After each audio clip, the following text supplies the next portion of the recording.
Assalamualaikum warahmatullahi wabarakatuh. Perkenalkan, nama saya Rana N. Harvamevia dari kelas PM 2025F dengan NIM 25030174054. Di teorema 8.1 yaitu jika dua garis sejajar, maka garis-garis itu terletak tepat pada satu bidang. Nah, di sini ada garis L dan garis M yang diketahui L itu sejajar dengan M. Buktikan L dan M terletak pada satu bidang. Nah, langsung saja ke buktinya, yaitu L dan M itu sebidang, yang merupakan definisi dari garis sejajar. Nah, terus pandang L dan buat titik sebarang pada M. Sini. Perlu kita ketahui di teorema 2.3 yaitu ada titik di luar garis, maka ada tepat satu bidang yang memuat titik dan garis itu. Ini.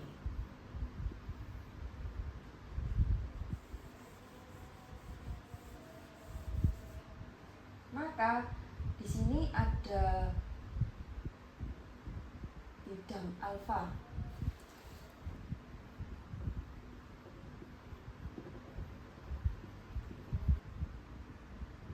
Dari di bidang alfa ini, maka ada P, titik P ini yang ada di dalam bidang alfa tersebut.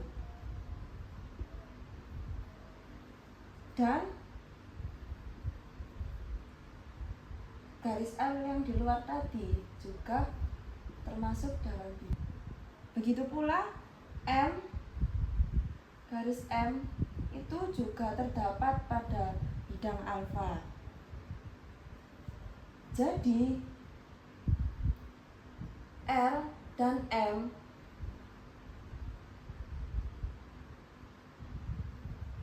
itu merupakan terletak pada bidang alfa.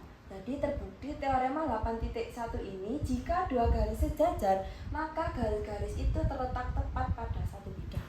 Teorema 8.2 yaitu jika dua garis sebidang dan keduanya tegak lurus pada garis yang sama, maka garis-garis itu sejajar.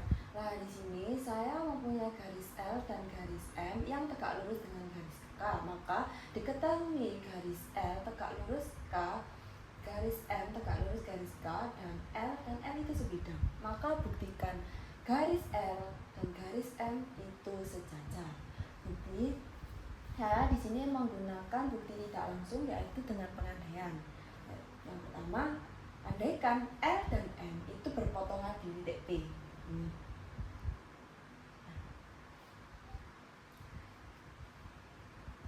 Berdasarkan teorema 5.1 itu kan ada titik di luar garis yang diketahui hanya ada satu garis yang melalui titik itu dan garis itu tegak lurus. Maka RT itu dan NP itu tegak lurus dengan K. Di sini berarti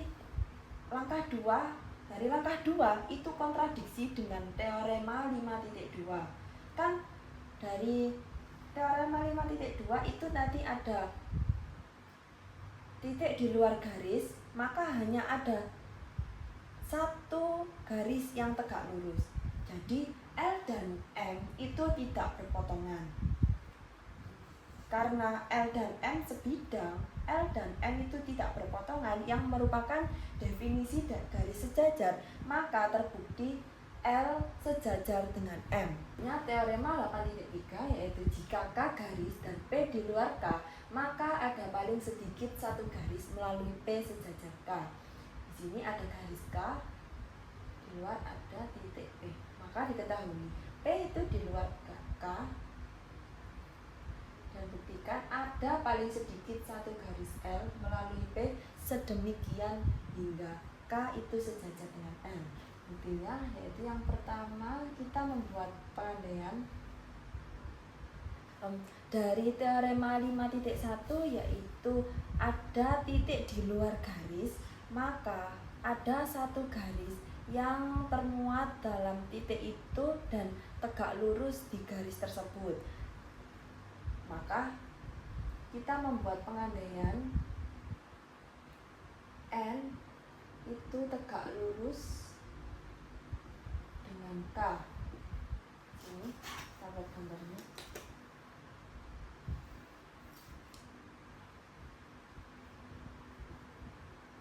Ini kan P. Nah, sini kita buat garis L.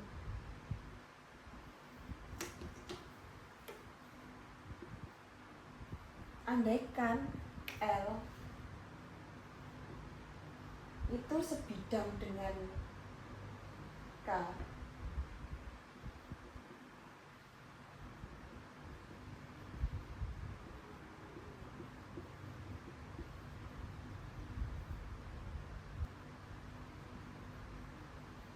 L itu sebidang dengan K dan N, maka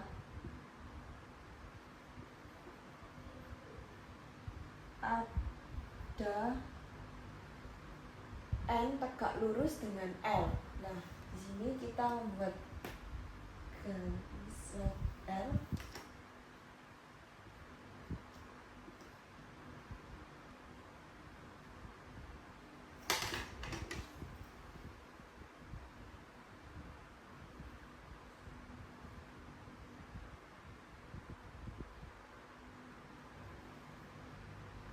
Di titik P.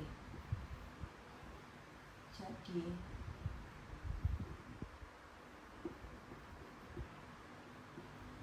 K itu sejajar dengan L yang berdasarkan teorema 8.2 yang tadi, yaitu jika dua garis sebidang dan keduanya tegak lurus pada garis yang sama, maka garis itu sejajar. Nah, terbukti kan? Jadi jika K garis dan P di luar K, maka ada paling sedikit satu garis melalui P sejajar K. Ya, di teorema 8.4 yaitu jika dua garis dipotong oleh sebuah garis transversal dan jika sudut dalam berseberangan kongruen, maka sudut dalam berseberangan yang lain juga kongruen. Nah, di sini sudah saya gambar garis K dan L, maka diketahui garis K dan L itu transversal dengan B, kemudian sudut berseberangan yaitu sudut 1 dan sudut 4 ini kongruen. Buktikan sudut 2 itu kongruen dengan sudut 3. Nah, bukti yang pertama sudah diketahui sudut 1 kongruen dengan sudut 4.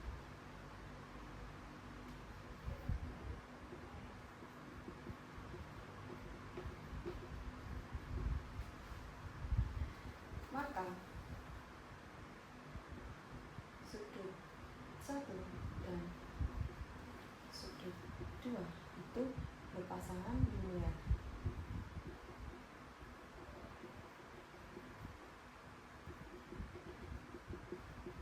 Dari definisi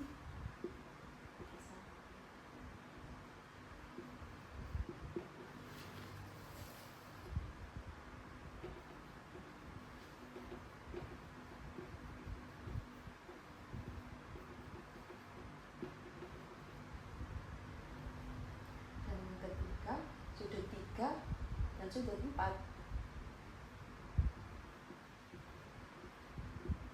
itu juga berpasangan linear.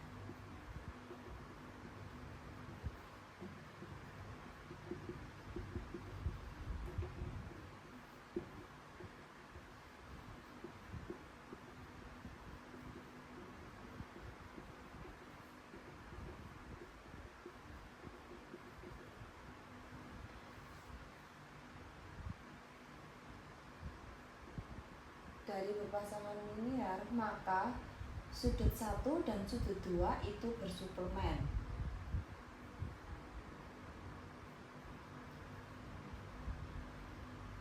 Bersuplemen itu merupakan sudut yang dijumlahkan, itu hasilnya 180 atau disebut dengan sudut berpelurus.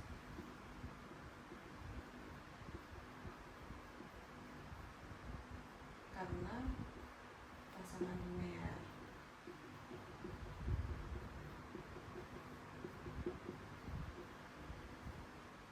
Berarti M1 ditambah M2 itu sama dengan 180.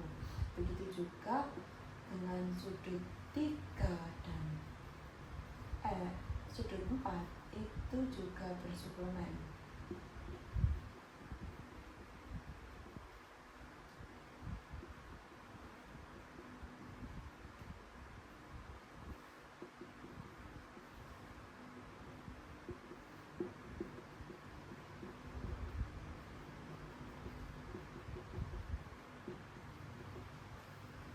Jadi ini besar sudut 1 ditambah besar sudut 2 180 dan besar sudut 3 ditambah dengan besar sudut 4 sama dengan 180 itu kan sama. Kita tulis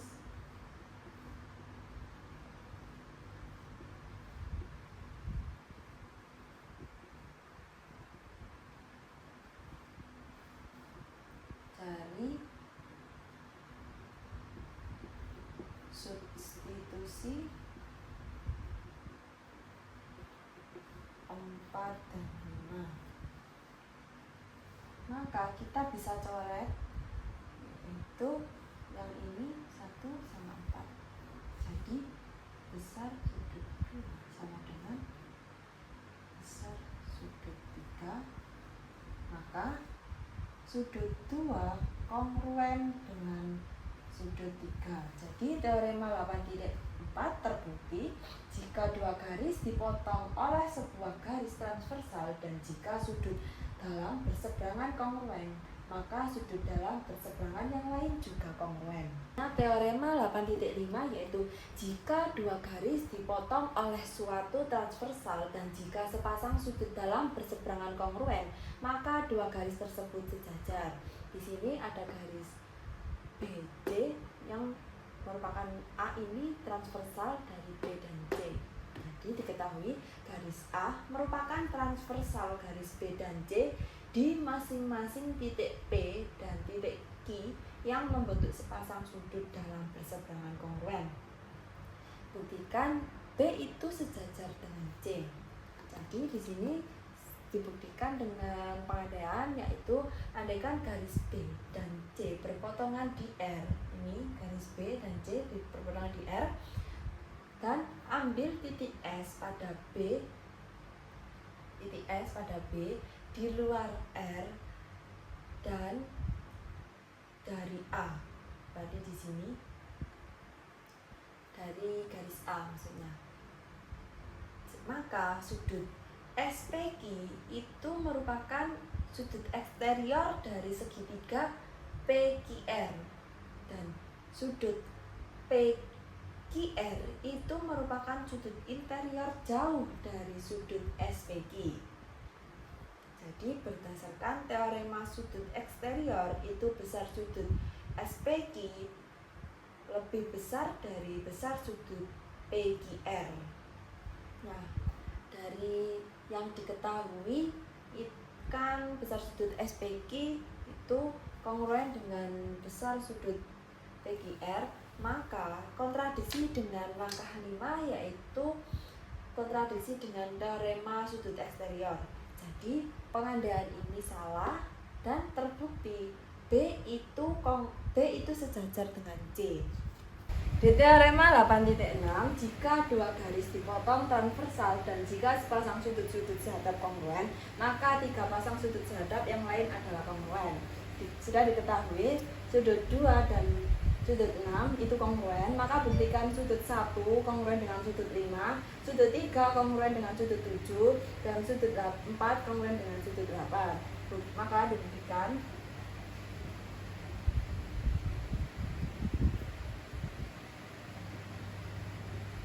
sudut 2 kongruen dengan sudut 6 itu sudah diketahui.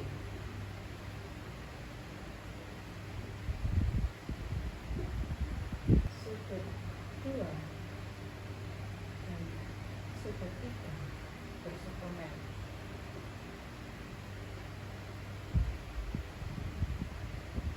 Dari postulat suplemen.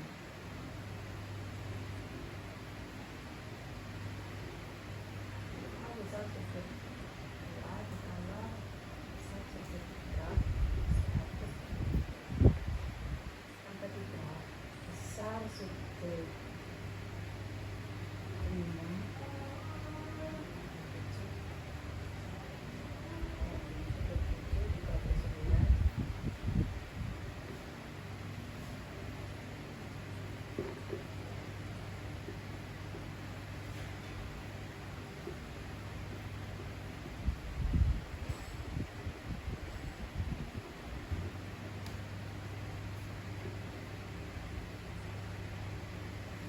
jadi dapat disubstitusikan besar sudut 2 ditambah besar sudut 3 itu sama dengan besar sudut 6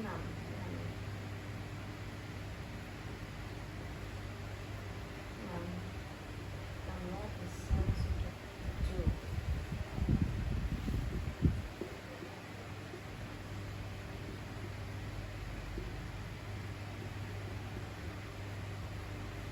Bisa dicoret 2 sama 6.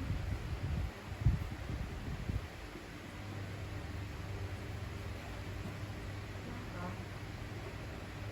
sudut 3 kongruan dengan sudut 7 yang berasal dari kongruensi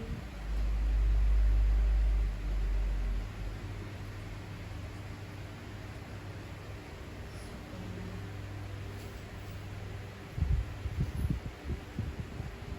Yang keenam, sudut 1 dan sudut 2 itu bersuplemen.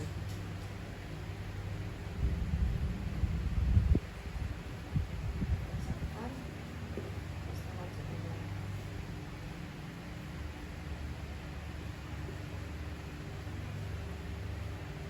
Berarti besar sudut 1 besar sudut 2 itu sama dengan 180. Dan yang ketujuh, besar sudut 5 dan sudut 6 ini kan 1, 2, 5, 6 juga bersuplemen.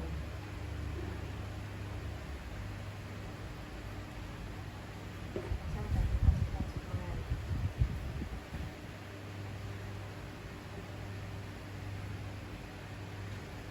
Artinya besar sudut 5 ditambah besar sudut 6 itu sama dengan 180.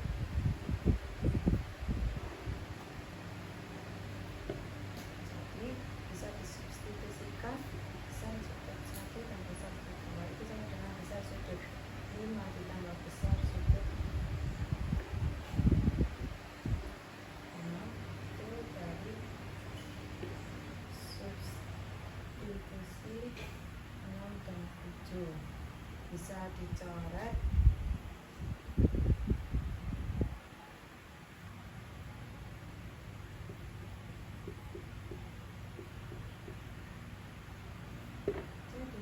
1 itu kongruen dengan sudut 5 berdasarkan karena kongruensi pada suplemen. Sudut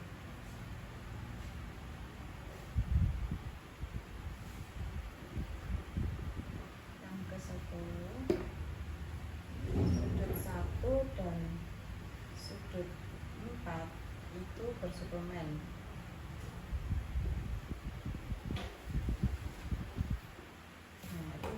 Postulat suplemen.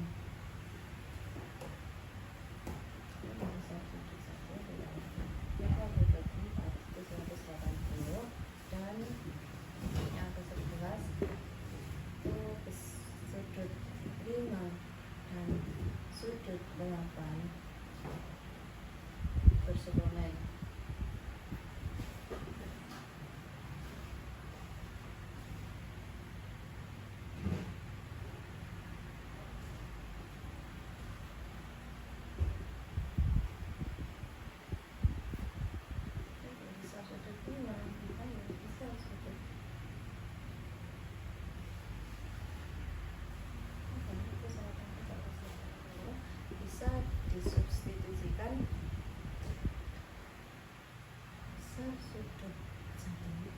ditambah besar sudut 4 itu sama dengan besar sudut 5 ditambah besar sudut 8. Bisa dicoret ini sama ini, jadi besar sudut 4 itu sama dengan besar sudut 8.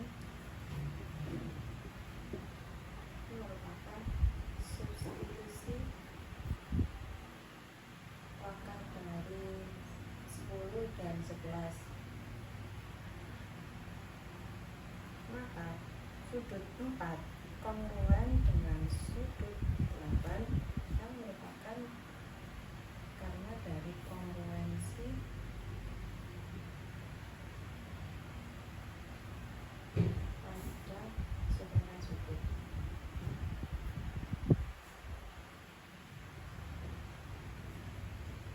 Karena sudah diketahui dari langkah 5, langkah 5, langkah 9 dan langkah 12, maka terbukti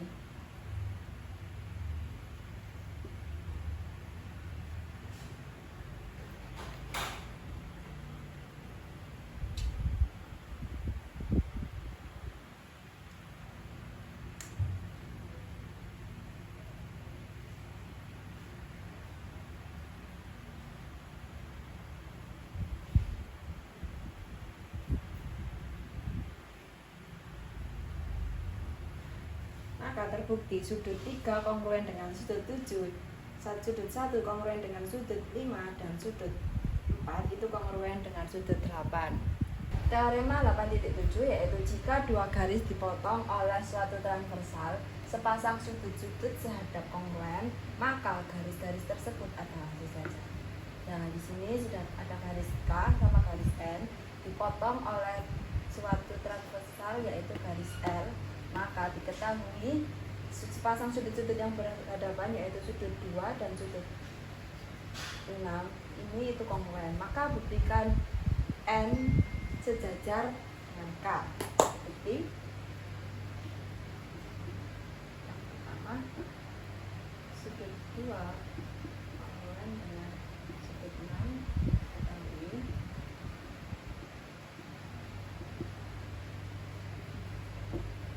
sudut 4 kongruen sudut 2, karena ini sudut 4 dan sudut 2 itu bertolak belakang.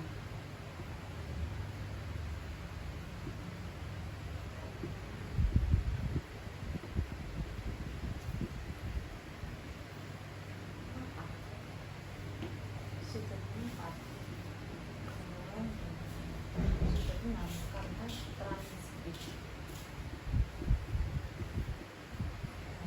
Sudut 4. Nah, berdasarkan teorema 8.5 yaitu jika dua garis, ini garis N dan K, dipotong oleh suatu transversal dan jika sepasang sudut dalam berseberangan itu kongruen, maka dua garis tersebut itu sejajar.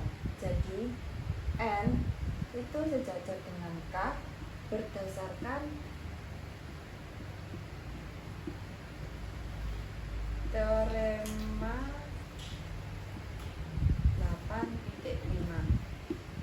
Teorema 8.8, jika dua garis sejajar dipotong garis transversal maka sudut dalam berseberangan kongruen.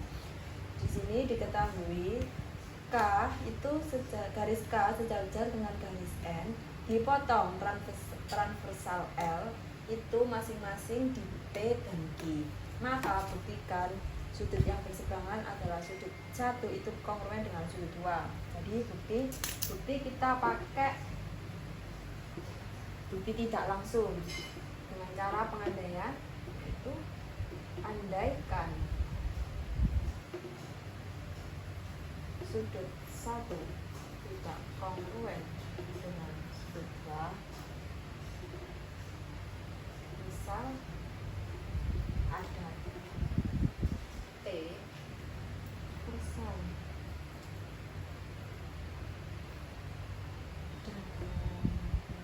dengan K dan N melalui P.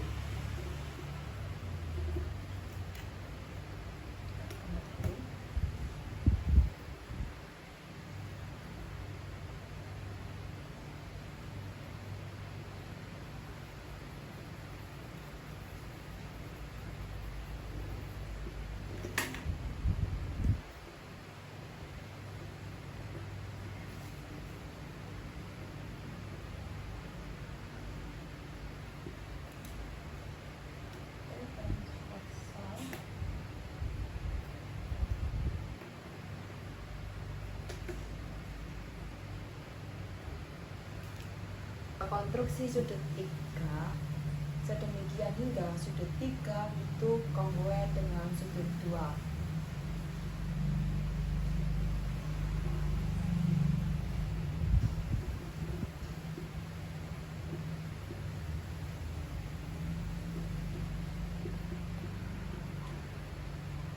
Jadi di sini ada sudut 1 dan sudut 2, sudut 3 berarti. Kan sudut 1.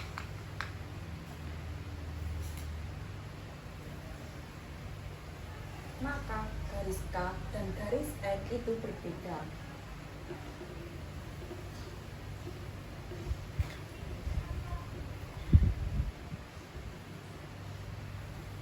Garis K dan garis T berbeda.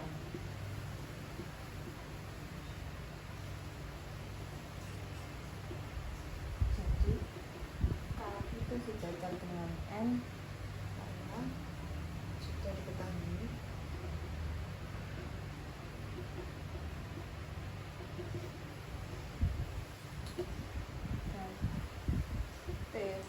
sejajar dengan N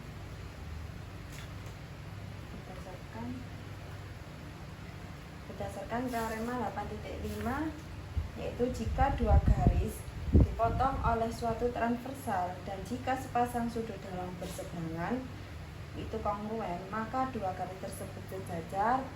Berarti T itu sejajar dengan N berdasarkan teorema 8.5.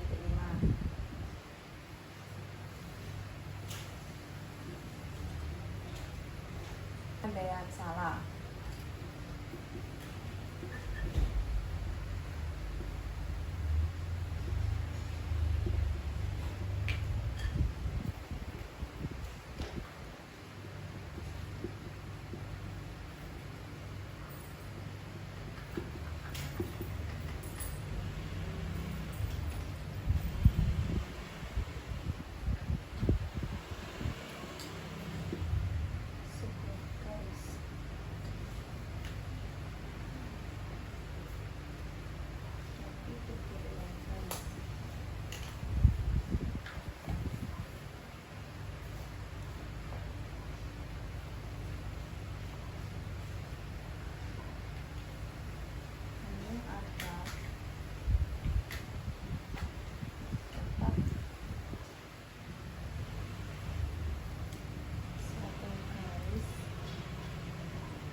Yang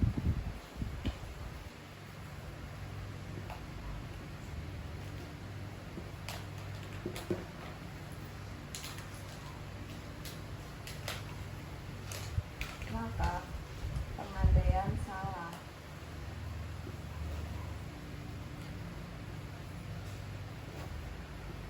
Dan terbukti teorema 8.8, yaitu jika dua garis sejajar dipotong garis transversal maka sudut dalam berseberangan kongruen itu benar. Teorema 8.9, yaitu jumlah ukuran sudut dalam segitiga adalah 180. Sini diketahui segitiga ABC yang di dalamnya ada sudut 2, sudut 4, dan sudut 5, maka buktikan besar sudut 2 ditambah besar sudut 4 ditambah besar sudut 5 itu sama dengan 180. Bukti.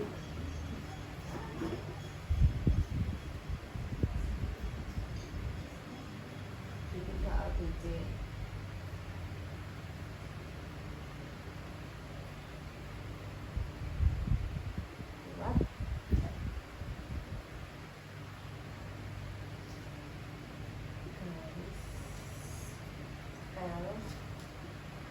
Dimana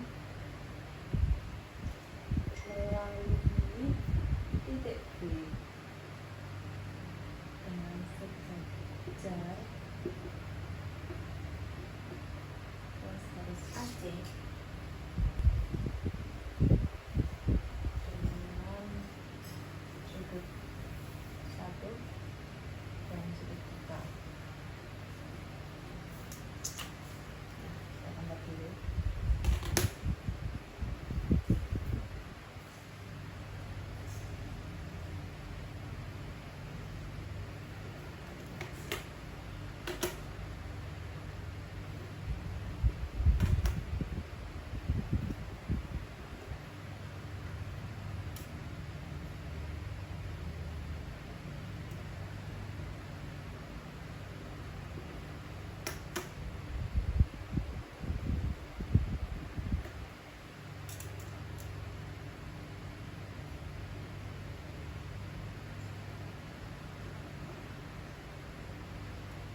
berdasarkan postulat 16 kesejajaran.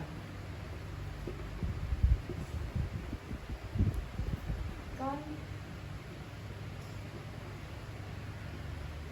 D itu terletak pada L yang sepihak dengan L pada AB.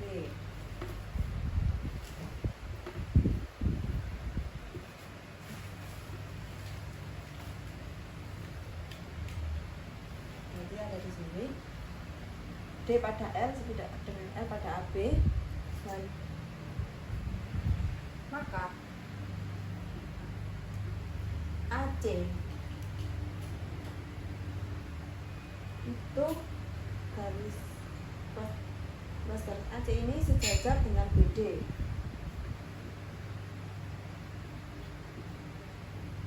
Dan A berada pada pihak yang sama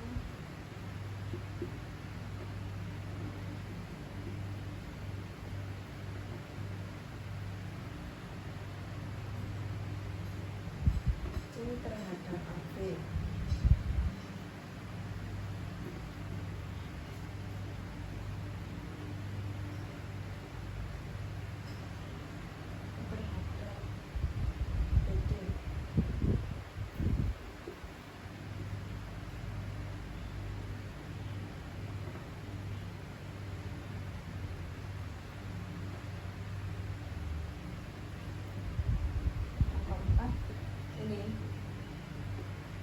Itu interior dari ABD.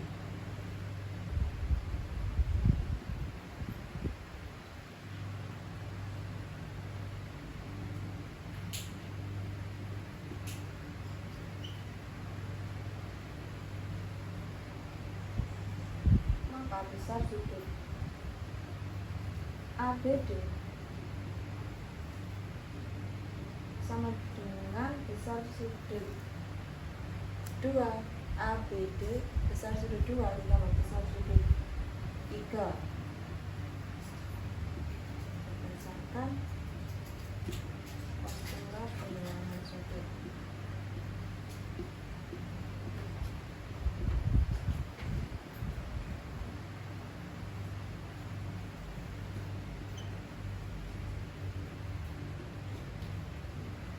Karena ini besar sudut 1 ditambah besar sudut ABD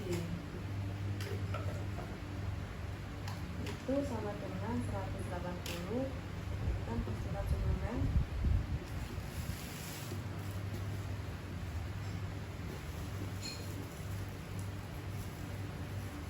Berarti besar sudut 1 ditambah besar sudut 2 ditambah besar sudut 3 itu sama dengan 180 berdasarkan langkah, karena langkah dari 5 dan 6. Selanjutnya kita mengenai besar sudut 1 itu sama dengan besar sudut 4 dan besar sudut 3 sama dengan besar sudut 5. Itu berdasarkan teorema 8.8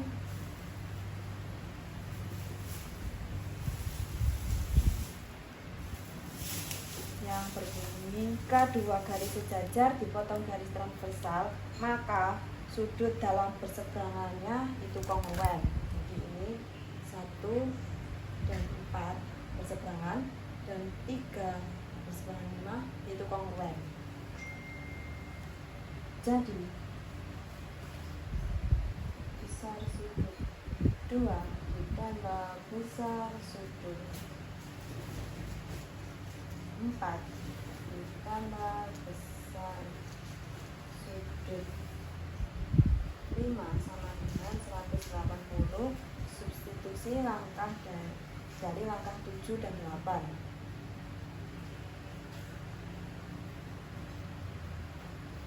Maka terbukti teorema 8.9 yaitu besar sudut 2 dan besar sudut 4 ditambah besar sudut 4 dan ditambah besar sudut 5 itu sama dengan 180 benar.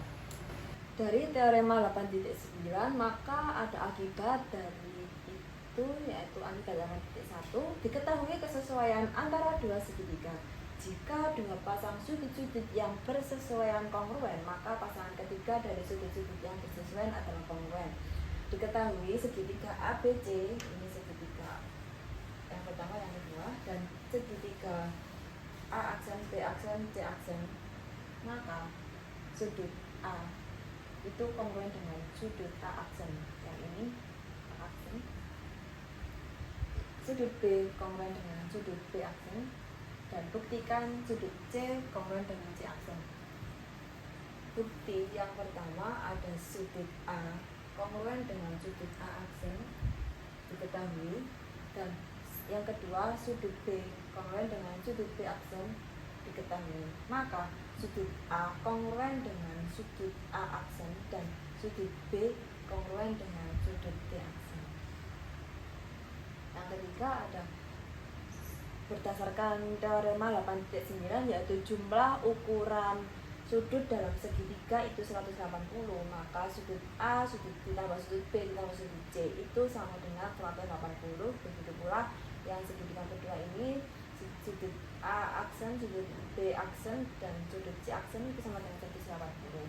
Karena sudut A sama dengan sudut A aksen dan sudut B sama dengan sudut B aksen, maka sudut A disubstitusikan, maka sudut A ditambah sudut B ditambah sudut C sama dengan sudut A aksen dan ditambah sudut B aksen ditambah sudut C aksen dari langkah 3. Substitusi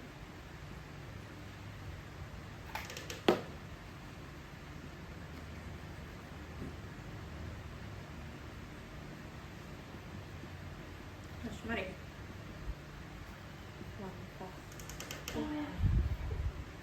maka sudut C sama dengan sudut C aksen.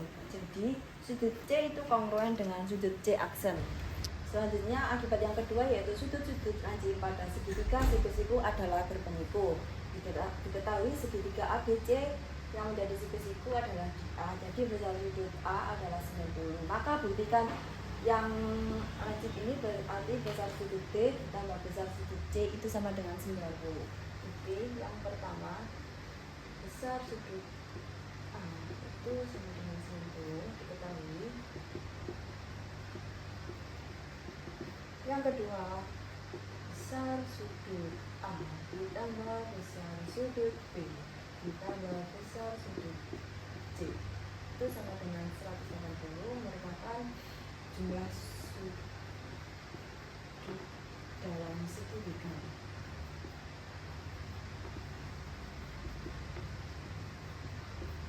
Maka besar sudut A sudah diketahui ditambah besar sudut C sama dengan 180 ini merupakan dari substitusi.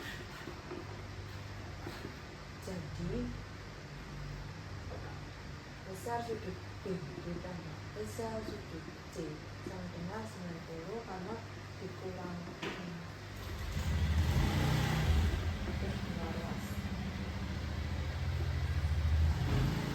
maka terbukti besar sudut B ditambah besar sudut C itu 90.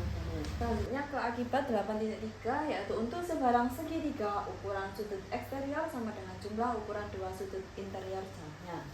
Dan di sini diketahui segitiga ABC, maka buktikan sudut interior segitiga ABC itu sama dengan jumlah ukuran dua sudut interior jauhnya. Jadi dibuktikan pilih titik D pada BC sedemikian hingga D itu tidak pada BC. Sini kan tidak pada Berdasarkan teorema 8.9 yaitu jumlah ukuran sudut dalam segitiga 180, maka besar sudut BAC ditambah besar sudut ABC ditambah besar sudut ACB itu 180.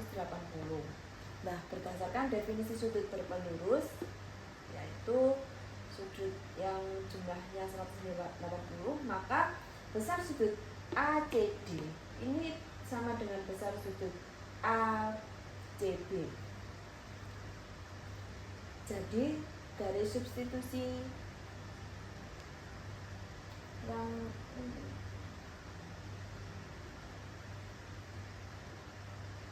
dari substitusi angka kedua dan yang keempat, maka besar sudut BAC ditambah besar sudut ABC ditambah besar sudut ACB itu sama dengan besar sudut ACD dan ditambah besar sudut ACB. Bisa kita coret besar sudut ACB sama besar sudut ACB hilang, jadi besar sudut BAC ditambah besar sudut ABC itu sama dengan besar sudut ACD. Jadi terbukti bahwa sudut eksterior segitiga ABC itu sama dengan jumlah ukuran dua sudut interior. Teorema 8.10 yaitu setiap diagonal membagi jajar genjang menjadi dua segitiga kongruen. Nah, diketahui jajar genjang RNAH yang NH itu menjadi diagonal dari jajar genjang RNAH, maka buktikan segitiga HAN kongruen dengan segitiga NRH. Nah, di sini bukti yang pertama, berdasarkan definisi dari jajar genjang, yaitu sisi yang berhadapan itu merupakan kongruen, merupakan sejajar,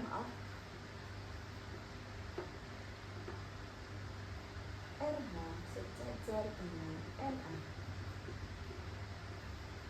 dan RN sejajar dengan HA. Definisi jajar genjang.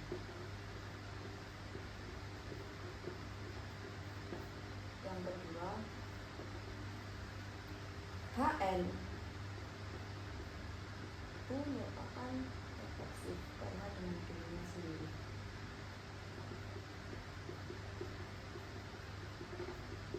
Nah, di sini sudut dalam persebaran belum diketahui, maka kita gambar lagi.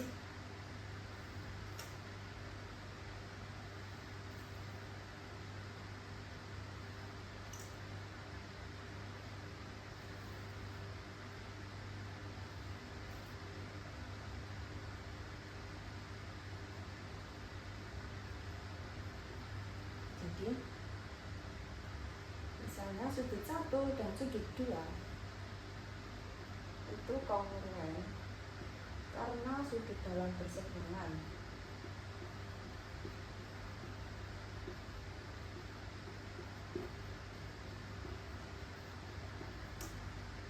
Sudut 1 dan sudut 4,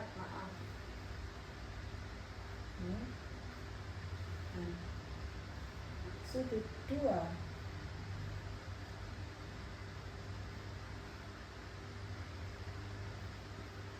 kongruen dengan sudut 3 karena sudut dalam berseberangan.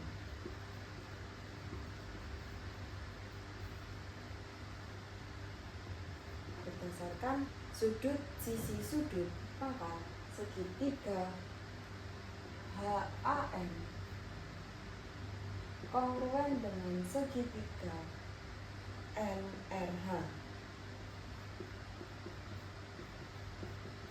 karena dari sudut sisi sudut.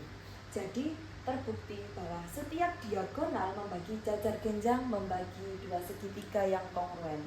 Teorema 8.11 yaitu sisi berhadapan jajar genjang adalah kongruen. Nah, di sini diketahui jajar genjang ABCD, maka buktikan di sisi yang AB kongruen dengan DC dan AD kongruen dengan BC. Bukti yang pertama, buat konstruksi garis.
Jadi berdasarkan teorema 8.10 yaitu setiap diagonal membagi jajar genjang menjadi dua segitiga kongruen, maka segitiga ADC kongruen dengan segitiga ABC. Berdasarkan teorema 8.10 yang ketiga, berarti kan ini sudah terbukti kongruen, jadi AB itu kongruen dengan DC.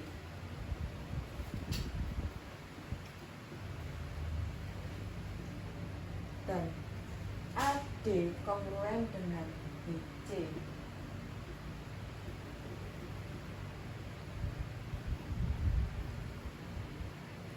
Maka terbukti teorema 8.11 itu benar, yaitu sisi berhadapan jajar genjang adalah kongruen. Dari akibat 8.4 yaitu jika L1 sejajar dengan L2 dan jika P dan Q dua titik pada L1 maka P dan Q berjarak sama ke L2. Di sini diketahui L1 sejajar dengan L2 dan titik P serta titik Q itu merupakan dari L1. Maka buktikan jarak P ke L2 sama dengan jarak Q ke L2, atau P aksen sama dengan Q di aksen. Jadi yang pertama L1 sejajar dengan L2 diketahui kedua P Q merupakan dari L1 diketahui. Berdasarkan teorema penempatan titik bisa dibuat, misalkan titik P aksen, yang soalnya yang kedua kan,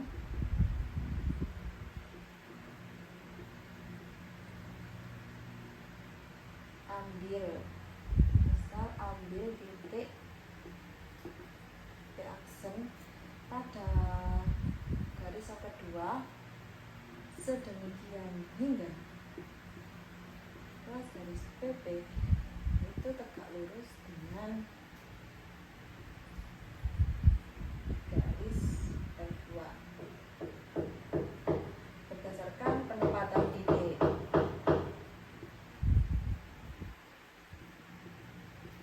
Nah, bisa dibuat gambar.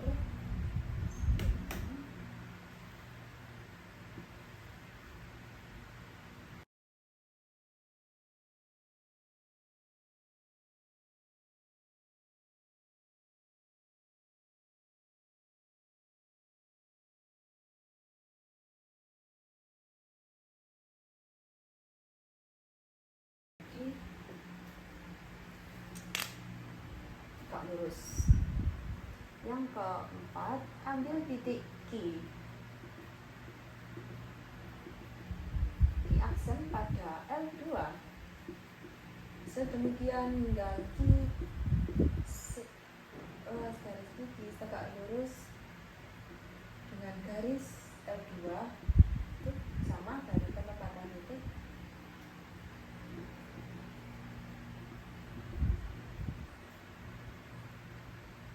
Di sini Q aksen juga tegak lurus. Jadi P aksen itu sejajar dengan Q aksen karena dari langkah 1, 2, 3, 4 berdasarkan teorema 8.2 ya. Jadi P aksen itu kongruen dengan Q aksen karena dari definisi jajar genjang.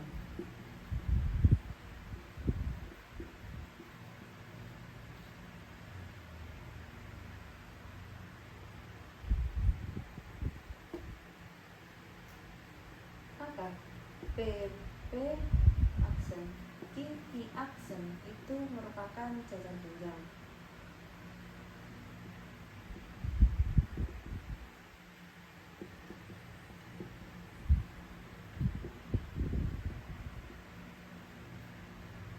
Ini teorem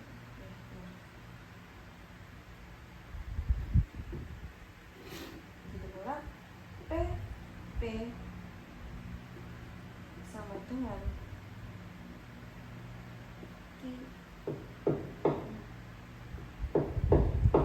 merupakan definisi 1.3 dari ruas garis kongruen.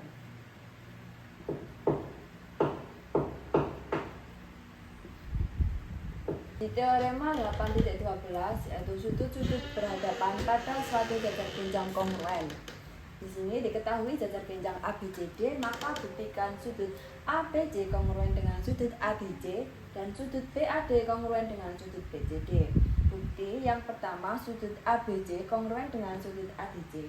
Berdasarkan teorema 8.10 yaitu setiap diagonal membagi jajar genjang menjadi dua segitiga yang kongruen, maka AC garis AC adalah diagonal jajar genjang ABCD, sehingga segitiga ABC kongruen dengan segitiga ADC. Akibat dari kekongruenan segitiga ABC dengan segitiga ADC, maka sudut ABC itu juga kongruen dengan sudut ADC. Yang kedua, sudut BAD kongruen dengan sudut BCD. Berdasarkan teorema 8.10, ruas garis BD adalah diagonal jajar genjang ABCD, sehingga segitiga BAD itu kongruen dengan segitiga BCD. Akibat dari segitiga BAD kongruen dengan segitiga BCD, maka sudut BAD kongruen dengan sudut BCD. Di teorema 8.13 yaitu dua sudut berdekatan pada suatu jajar genjang saling berpelurus. Di sini diketahui jajar genjang RNAH, maka buktikan sudut RHA ditambah sudut NAH itu 180. Bukti yang pertama, berdasarkan postulat 1 bisa dibuat titik.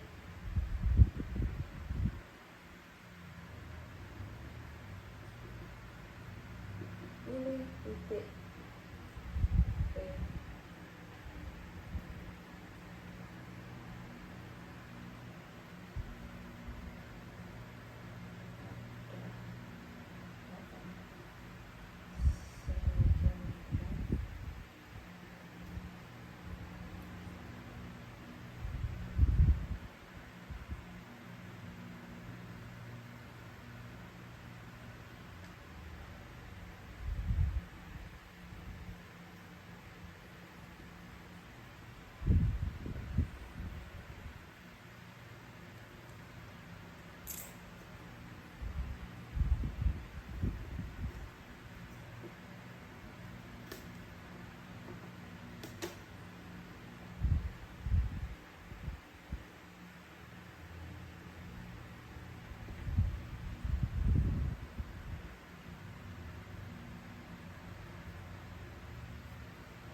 RHP dan RHA itu merupakan sudut berpasangan linier.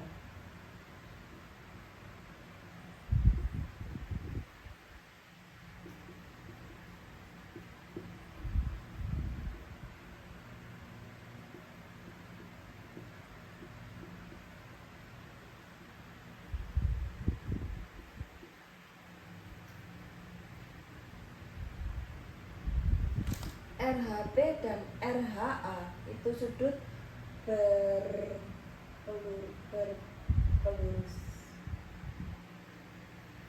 atau bersuplemen.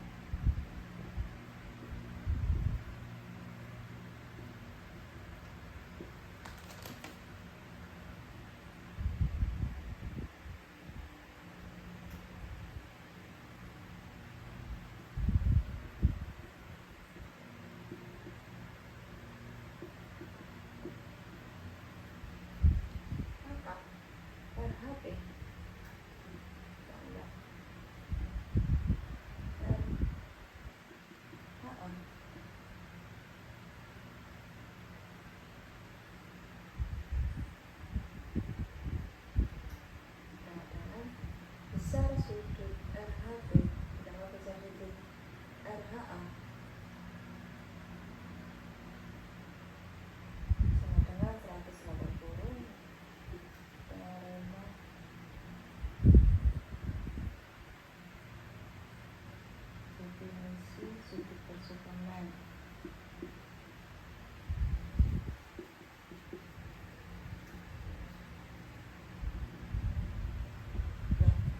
sini RHP itu sama dengan NaH. Sudut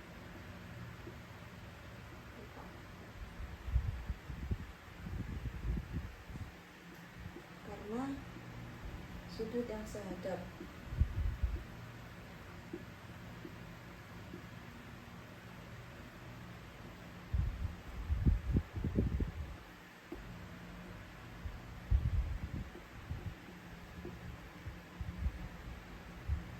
Ditambah NaH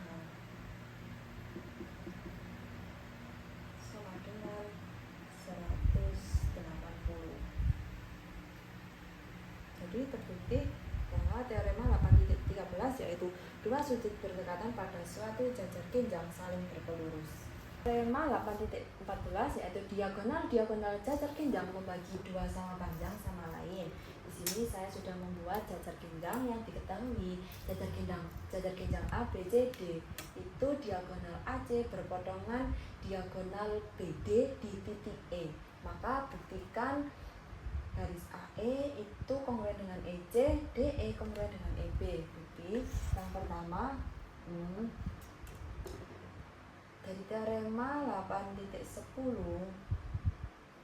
itu kan setiap diagonal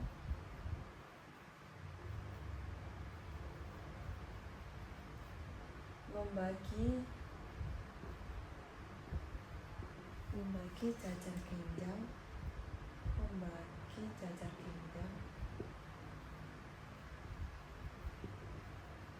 menjadi dua segitiga kongruen.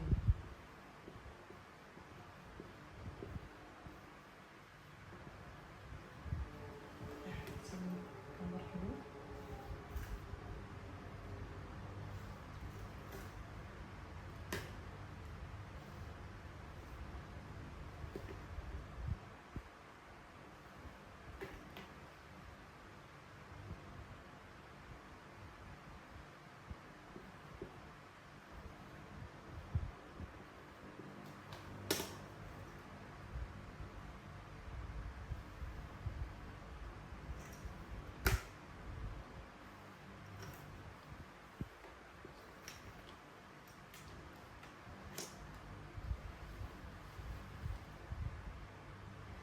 Jadi ini segitiga ACD itu kongruen dengan segitiga BAC. Maka sudut ACD ini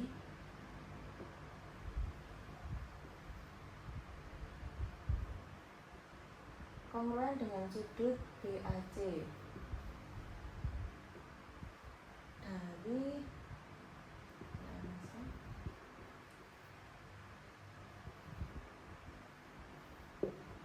karena segitiga ACD kongruen dengan segitiga BAC. Nah, kemudian sudut AEB itu kongruen dengan sudut DEC karena sudut bertolak belakang.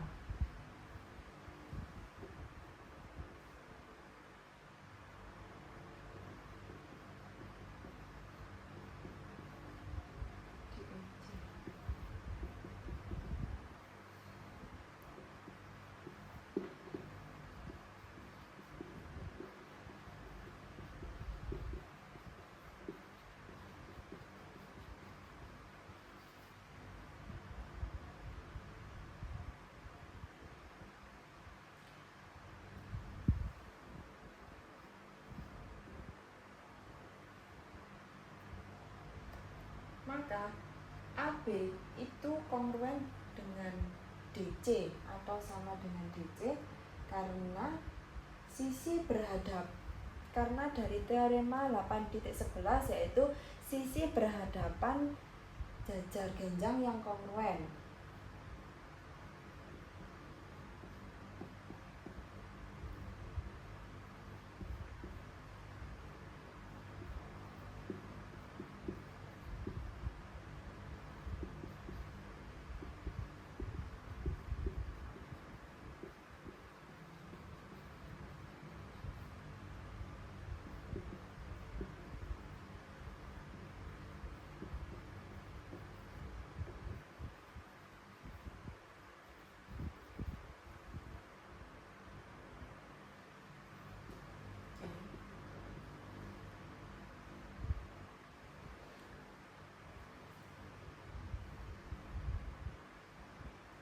Maka dari itu segitiga AEB itu kongruen dengan segitiga CED karena berdasarkan sudut-sudut sisi.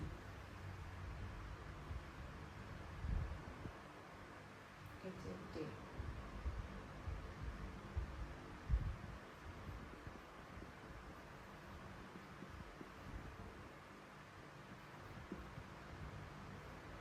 CED.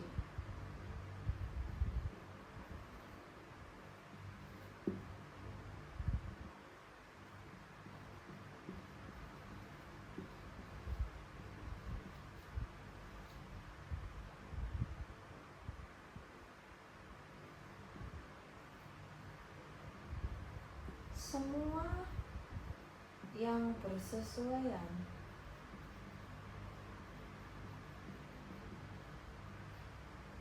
dari sudut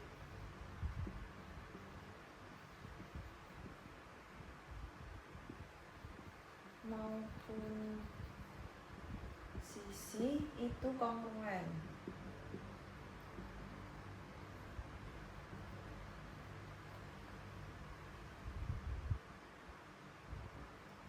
Maka AE kongruen dengan EC. Kan dari ini AC, maka AE itu kongruen dengan EC, dan dari DB itu DE kongruen dengan EB.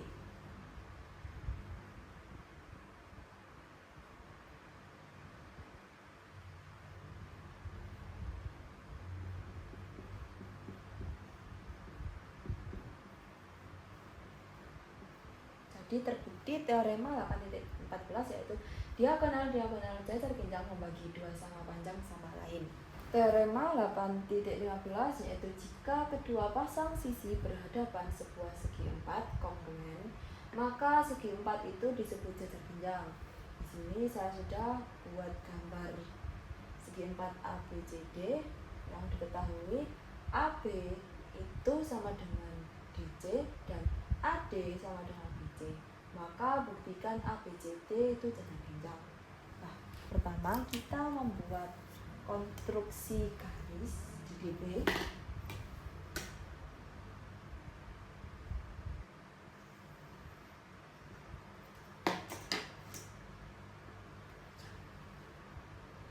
Pandang segi 4 A, B, C, D. Maka AB itu sama dengan DC yang merupakan diketahui, dan AD itu sama dengan BC juga diketahui. Jadi DB itu sama dengan DB karena refleksif.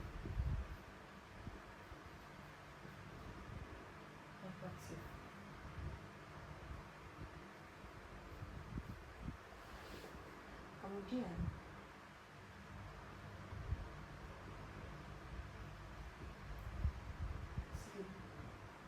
segitiga ABD itu kongruen dengan segitiga DBC atau segitiga CBD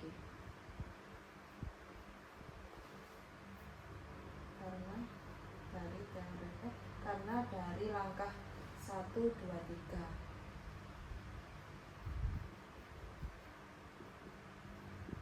yang merupakan dari sisi. Jadi sudut ABD itu kongruen dengan sudut CBD karena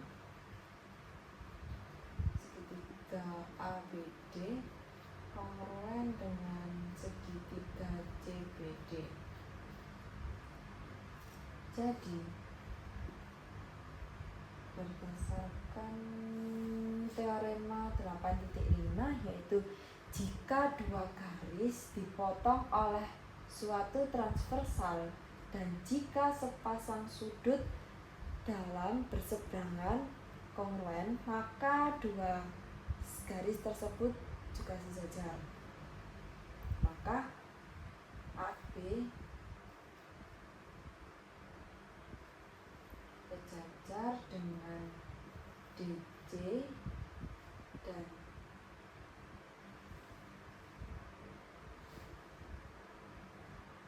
AD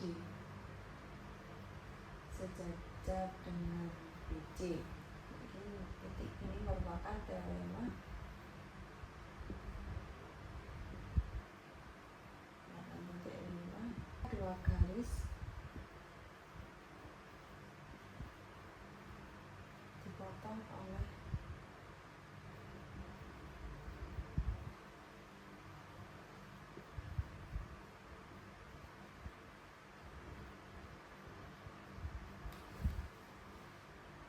dan jika sejajar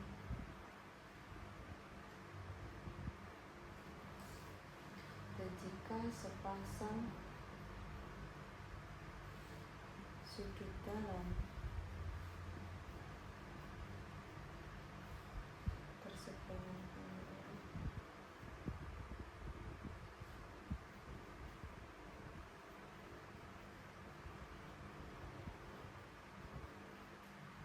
maka dua garis tersebut sejajar.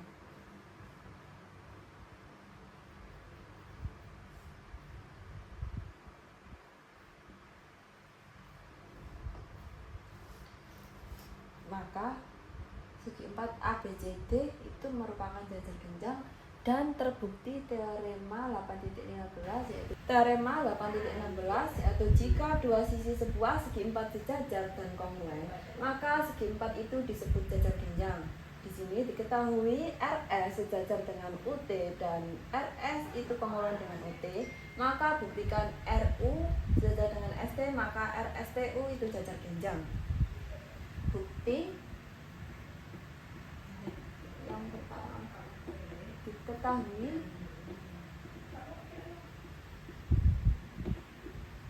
RS T dan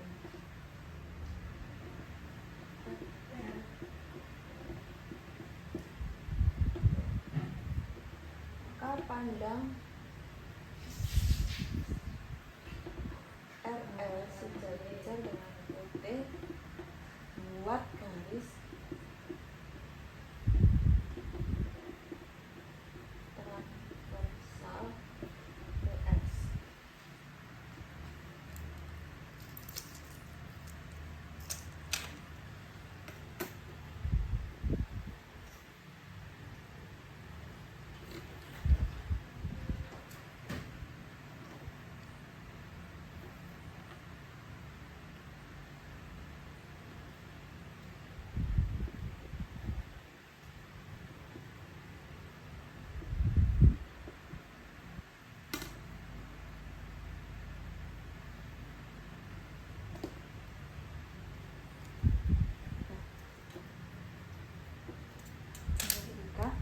Sudut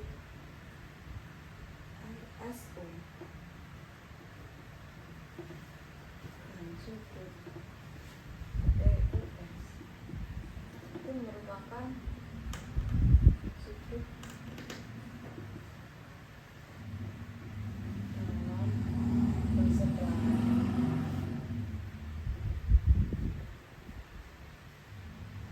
Akibatnya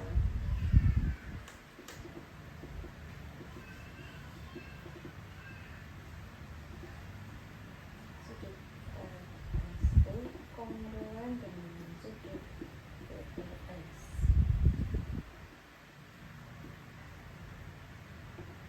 Terus US itu kongruen dengan US karena refleksi.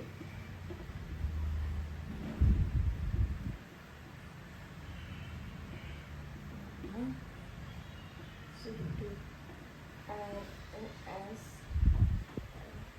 RSU TUS TUS terus sudut RUS dan sudut TSU merupakan ini sudut dalam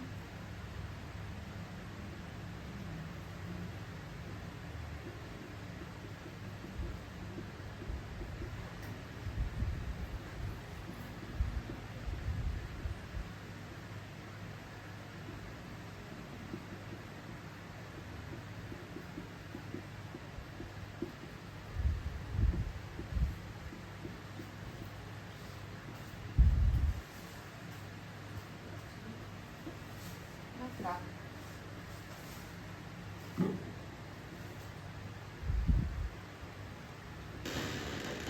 RUS itu kongruan dengan sudut TUS.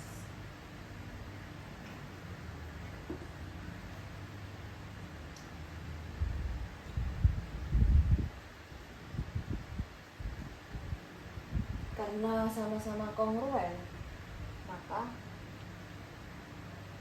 RU sejajar dengan ST dan terbukti RU ST itu jajar genjang yang merupakan teorema 8.15, yaitu jika kedua pasang sisi berhadapan sebuah segi empat kongruen, maka segi empat itu disebut jajar genjang. Teorema 8.17 yaitu jika dua diagonal sebuah segi empat membagi dua satu sama lain, maka segi empat itu disebut jajar genjang.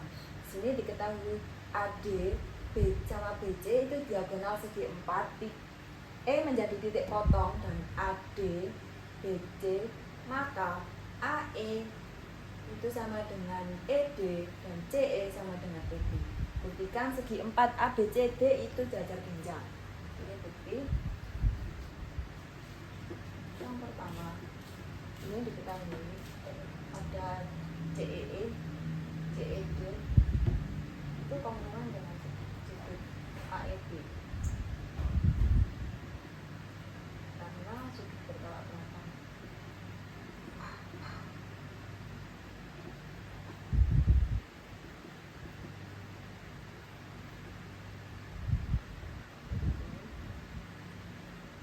Terus segitiga CED itu kongruan dengan segitiga AEB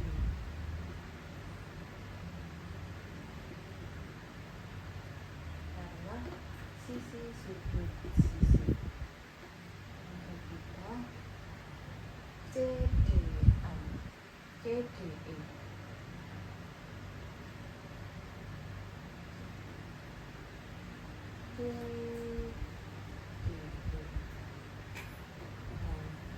sudut CDE dan sudut BEA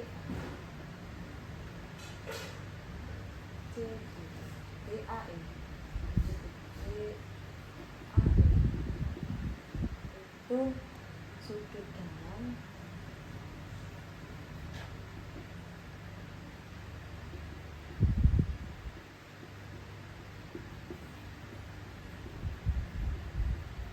maka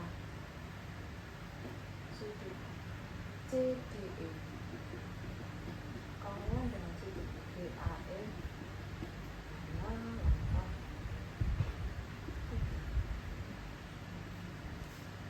di sini dapat diketahui AB atau sejajar dengan CD.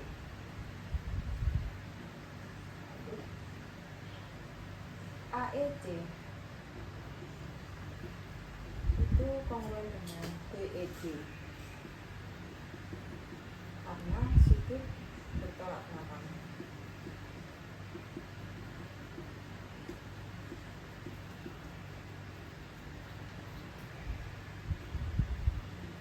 segitiga AEC kongruent dengan segitiga BED karena sisi sudut sisi merupakan serikat.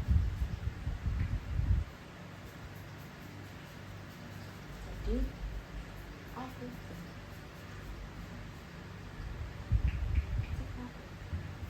CAE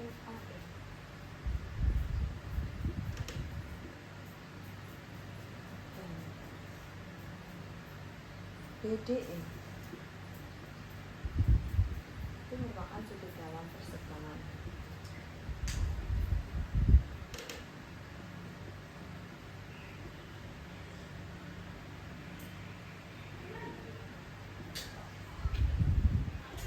Jadi segitiga sudut CAE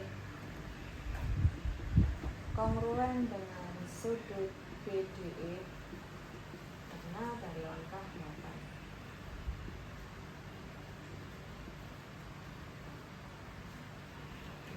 Maka AC sejajar dengan BD. Di langkah 5 dan 10 maka AB sejajar CD dan AC sejajar BD. Maka segi 4 ABCD itu sejajar. ABCD itu jajar genjang.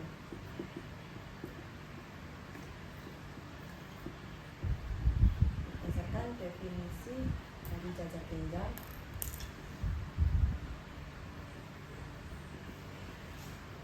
yaitu segi 4 yang kedua sisi berhadapan sejajar. Teorema 8.18 yaitu ruas garis yang menghubungkan titik. Teorema 8.18 yaitu ruas garis yang menghubungkan titik-titik tengah dua sisi sebuah segitiga adalah sejajar dengan sisi ketiga dan panjangnya setengah dari panjang sisi ketiga tersebut. Sini sudah saya gambar segitiga RNA di mana V itu sebagai titik tengah Rn ini dan Z sebagai titik tengah NA. Maka buktikan VZ itu sejajar dengan RA dan VZ itu setengah dari RA. Bukti yang pertama,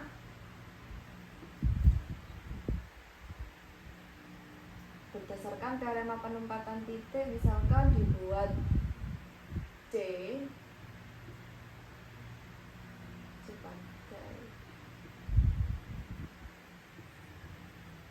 titik pada sinar yang berlawanan,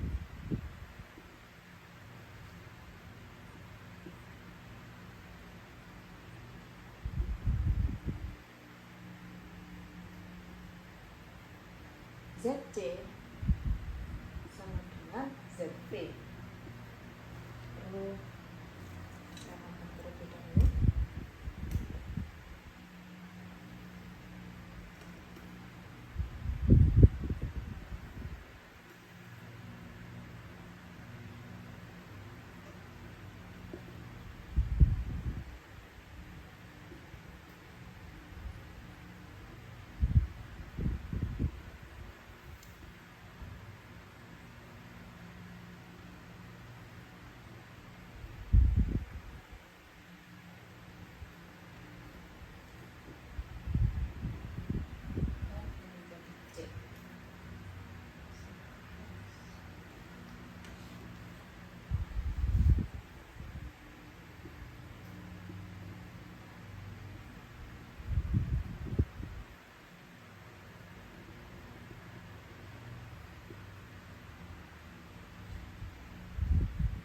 Maka ZN juga sama dengan ZB, ZA.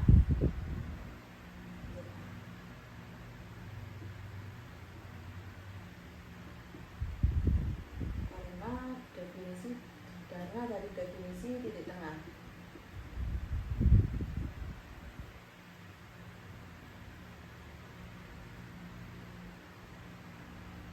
Sini ada sudut 1, sudut sudut 2, sudut 3, dan sudut 4.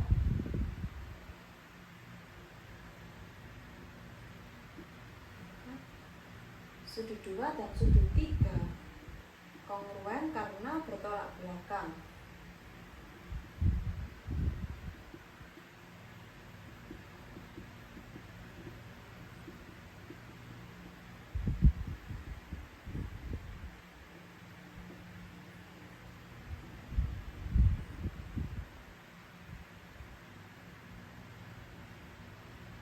Karena ini sama-sama kongruen, jadi segitiga ZCA itu sama dengan segitiga ZNA karena sudut sisi.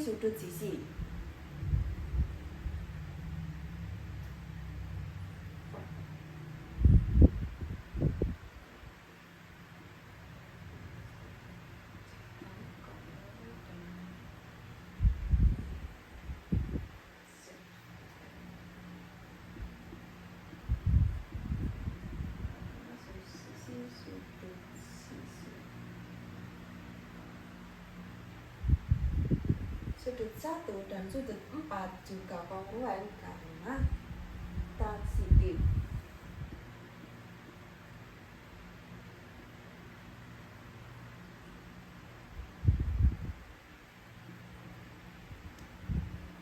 Begitu pula sudut 1 sama dengan sudut 4 karena langkah 4 ini ya.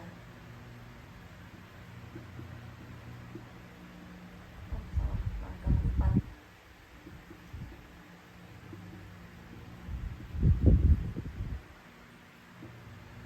Berdasarkan teorema titik 5 berarti Rn itu sejajar dengan AC.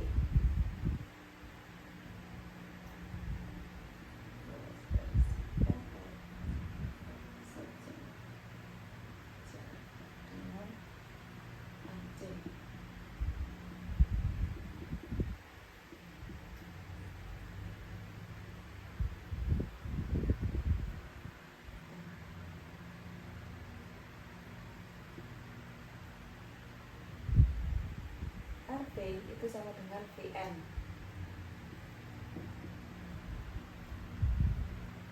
Definisi titik terang.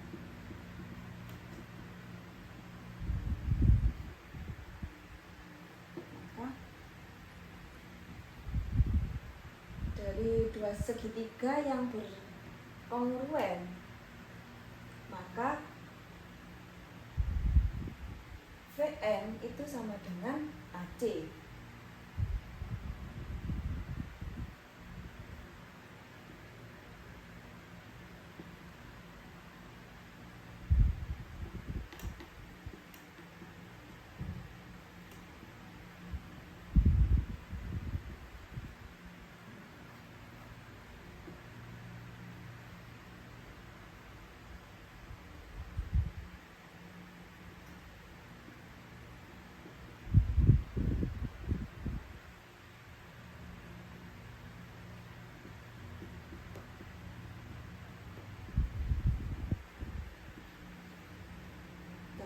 RV itu merupakan kongruen dengan AC karena transitif.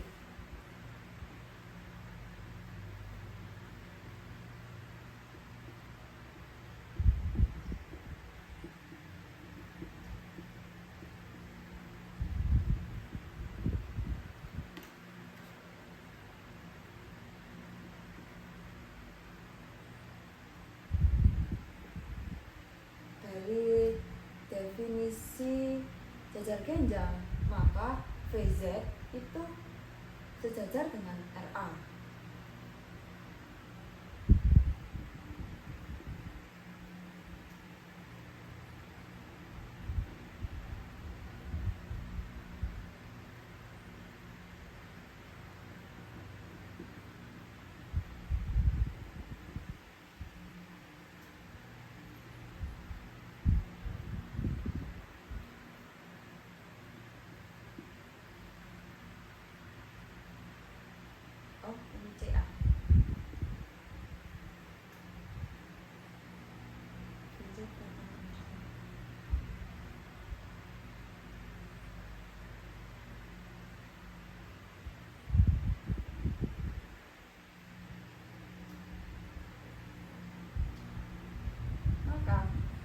VAC merupakan jajar ginjal.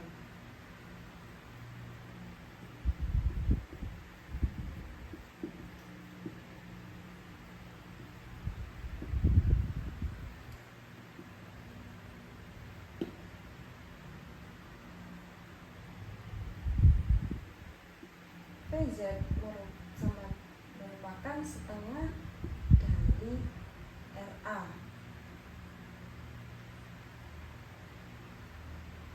PZ merupakan setengah dari VC.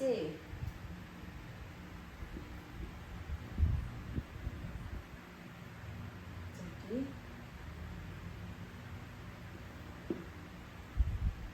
VC itu sama dengan RA. VZ sama dengan setengah dari RA. Jadi terbukti teorema 8.18 yaitu ruas garis yang menghubungkan titik-titik tengah dua sisi sebuah segitiga adalah sejajar dengan sisi ketiga dan panjangnya setengah dari panjang